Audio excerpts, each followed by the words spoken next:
Hello guys, नमस्कार, जय माता दी। मेरा थंबनेल देखकर आप सब समझ ही गए होंगे कि आज हम किस टॉपिक पर डिस्कशन करने वाले हैं। किसी बात पर डिस्कस करने से पहले ना इसके देखिए आप।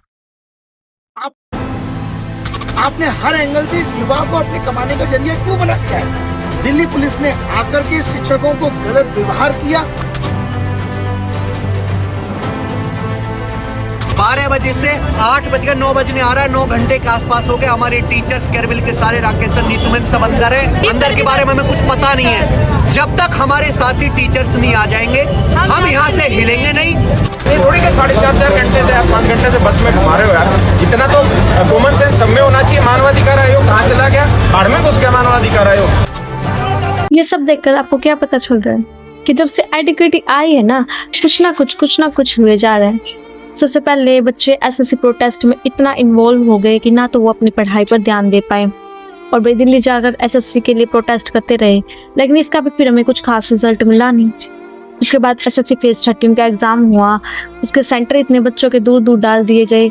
सेंटर पर जाकर इतनी डिस्टर्बेंस हुई है, मतलब कभी कंप्यूटर बंद हुए जा रहे हैं, किसी का माउस काम नहीं कर रहा है, किसी का कीबोर्ड काम नहीं कर रहा है, कुछ ना कुछ हुए जा रहा है। ठीक है, कैसे तैसे करके इन्होंने अपने एग्ज़ाम्स करवाए। ठीक है, कोई बात नहीं। स्टैनो के एग्ज़ाम में कैसे कैसे क्वेश्चंस डाल दिए गए हैं, एसएससी फेज के एग्ज़ाम में कैसे कैसे क्वेश्चंस डाल दिए गए हैं, पूरा का पूरा पेपर एकदम कॉपी पेस्ट कर दिया गया है। लेकिन पता नहीं किस लेवल का ये हमसे एसएससी बदला ले रहा है। चल ठीक है, कोई बात नहीं। फिर आ गया एसएससी सीजीएल के एग्ज़ाम में भी क्या किया इन्होंने, बोला कि 2000 बच्चों के साथ ही गलत हुआ, बाकी सब सारे सेंटर्स पे एग्ज़ाम ठीक हुए हैं। और इस बीच 2-3 सेंटर्स पर मतलब कि फ्रॉडबाजी की भी बहुत सारी हमारे पास न्यूज़ आई है और अभी भी आने लग रही है। जो टीचर्स उस टाइम कह रहे थे ना बच्चों से कि हाँ भाई तुम हमारे प्रोटेस्ट में साथ नहीं दे रहे हो, सच बताऊं तो टीचर्स को भी पता था कि किस लेवल पर और कितने बड़े लेवल पर धांधलेबाजी होने वाली है। और मैं नाम नहीं लेना चाहती, मेरे को खुद इतना पता है कि एसएससी सीजीएल के एग्ज़ाम में कितने पैसे लेकर बच्चों का भविष्य बिल्कुल दांव पर लगाया गया। मतलब कि जितने भी अब रिजल्ट आएगा ना, मोस्टली जिन्होंने पैसे दे रखे हैं भाई उन्हीं का ये फ्यूचर है, क्योंकि उनके पास तो पहले से ही सॉल्यूशन होगा। जो मेहनत करने वाला बच्चा है वो कहाँ तक बिट कर लेगा, कहाँ तक। जैसे जैसे क्वेश्चंस पूछे गए हैं ना आपकी बार जीएस में, जो एग्जाम तक क्या है सिर्फ उसी को ही पता है। अब एसएससी फेज के आंसर की आई, पहले तो उसके लिए इतना वेट कराया। जब टीसीएस होती थी तभी आंसर की मतलब कि हफ्ते भर में या फिर 15 दिन के अंदर अंदर मिल जाती थी।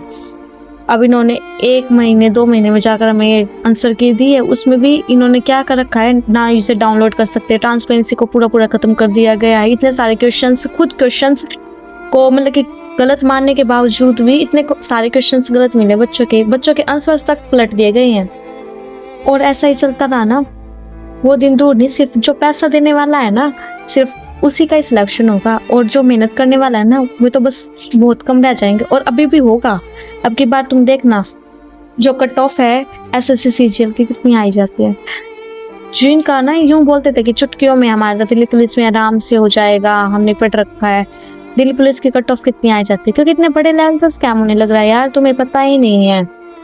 जो पैसे से अपना एग्जाम करवाने वाले हैं ना वो तो ये बोल रहे कि जब से एडिक्विटी आई है ना मौज हो रखी है। और ये जो मेहनत करने वाला बच्चा है ना, ये वर्ड्स उसे कितने चुभते होंगे ना अंदर से, वो वही जानता है जिसने मेहनत कर रखी है। और एसएससी चेयरमैन को भी इस बात का पता है। ऊपर से लेके नीचे तक सब मिले हुए हैं यार, सब मिले हुए हैं। यहाँ तक कि टाइपिंग तक की भी ये ओट रखे कि टाइपिंग की भी टेंशन लेने की जरूरत नहीं है। तो समझ सकते हो टीसीएस कम से कम ये तो था कि भाई एक एग्जाम में करवा लिया, चल सेकंड में करवा लिया, टाइपिंग में पकड़ा जाएगा। लेकिन अब तो वो काम भी नहीं है। इतने खुश हो रहे हैं ना जो पैसे से देकर करवाने वाले थे, किसी मेहनती बच्चे का हक मार के क्या क्या कर लोगे तुम। अगर यही सब चलता रहा ना भाई, हमारे देश का नेपाल जैसा हाल हो जाएगा, वो दिन दूर नहीं है। तो जितना हो सके इस वीडियो को शेयर करो और एसएससी चेयरमैन तक ये बात जानी चाहिए। और अपने लेवल पर इतना शेयर करो ना इस मुद्दे को, क्योंकि ये मुद्दा छोटा नहीं है। एक स्टूडेंट के फ्यूचर का सवाल है, और एक स्टूडेंट के फ्यूचर का सवाल मतलब कि एक फैमिली के फ्यूचर का सवाल है। वो होता है ना कि कानों से जुड़ेंगे, वो वाला काम हो चुका है एसएससी चेयरमैन का या फिर पूरी एसएससी का। और बीजेपी सरकार है ना बिल्कुल उनके कानों को ना फाड़ दो भाई। उन्हें जब तक समझ नहीं आता बहरे बनकर बैठे रहेंगे। जब तक उनके कानों में दर्द न होने लगे ना तब तक उन इस मुद्दे को उठाते रहो। हर एक लेवल पर हर एक स्टूडेंट इस मुद्दे को उठाओ जिसने मेहनत की है और जिसने भाई नहीं कर रखी, जो पैसे देकर घूस देकर अपने नौकरी पाना चाहते, तो ऐसी मेहनत का कोई फायदा नहीं है और ऐसी नौकरी का कोई फायदा ही नहीं है। जहाँ तुम्हें ये बात बोल दे कि अपने दम पर थोड़ी लगे हो, पैसों के दम पर लगे हो। एट लास्ट मैं ये कहना चाहूंगी, आप अपने लेवल पर जितना हो सके इस बात को मोदी तक या फिर हर एक स्टूडेंट, आप अपने लेवल पर इस बात को एसएससी के कानों तक पहुंचाओ। जितना हो सके शेयर करो, जितना हो सके अपने मुद्दे को उठाओ। अगर तुम्हें जॉब चाहिए, अगर नहीं चाहिए तो बेशक रहने दो, कोई जरूरत नहीं है। क्या करना है, अपने बिजनेस कर लेना। बिजनेस में भी तुम्हें पता है कितना कंपटीशन होता है। ठीक है, थैंक यू।